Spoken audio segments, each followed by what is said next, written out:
زکوٰۃ میں تاریخ کا اعتبار ہے یا مہینے کا؟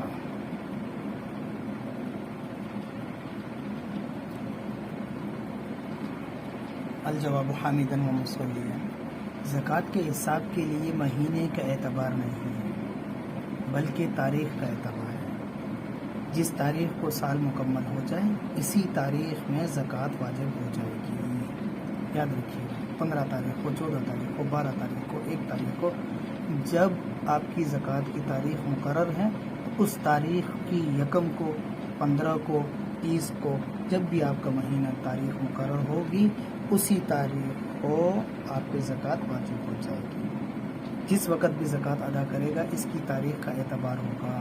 اگلے سال اسی تاریخ میں دوبارہ زکوٰۃ واجب ہوگی جس تاریخ پر گزشتہ سال زکوٰۃ واجب ہوئی تھی۔ سمجھ گئے؟ مثال کے طور پہ رمضان المبارک کی پہلی تاریخ کو سال مکمل ہوا تو اس سال بھی رمضان المبارک کی اس سال رمضان المبارک کی پہلی تاریخ پر سال مکمل ہوگا۔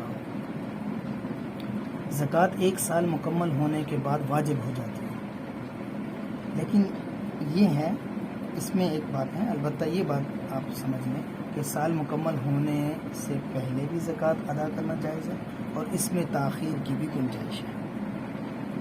لیکن میں پہلے بھی کہتا رہتا ہوں، پہلے بھی شاید یہ سوال آیا ہے اور اس طرح کا تو نہیں ہے، تو میں بتا رہا ہوں کہ دیکھیں، زکوٰۃ کے لیے اسلامی مہینہ شرط ہے۔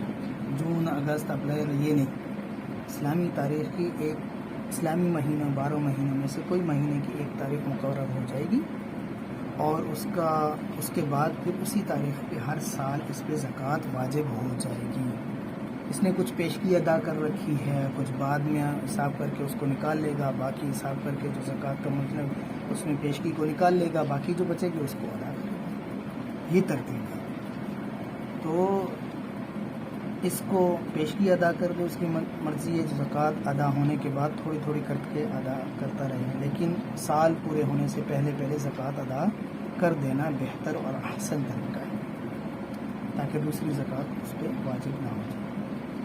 اور اگر قضا ہو گئی تو مرنے سے پہلے وہ زکوٰۃ ادا کر دے، ورنہ ہو سکتا ہے کہ سخت گنہگار ہو جائے، سخت گنہگار ہو اور پکڑا جائے اور ہو سکتا ہے جہنم میں داخل ہو جائے۔ تو اسی لیے